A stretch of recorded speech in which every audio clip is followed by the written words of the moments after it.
السلام علیکم سامعین، 27 رمضان المبارک ہے، 19 اپریل ہے۔ خبر کا عنوان ہے عتیق اور اشرف مرحوم کے قاتلوں کو 4 دن کے لیے پولیس ریمانڈ پر بھیج دیا گیا۔ خبر تفصیل سے سنیے۔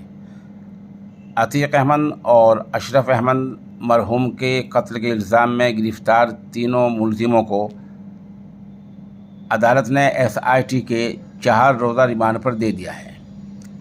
آج کڑے انتظامات کے دوران ملزم لولیش تیواری، سنی سنگھ اور ارون موریہ کو پرتاپ گڑھ جیل سے لا کر پولیس نے CJM کورٹ میں پیش کیا تھا۔ CJM DK گوتم کی کورٹ نے سنوائی کے بعد کسٹڈی ریمانڈ منظور کی۔ کسٹڈی ریمانڈ پورا ہونے کے بعد 22 اپریل کو ملزموں کو پولیس کورٹ میں پیش کرے گی۔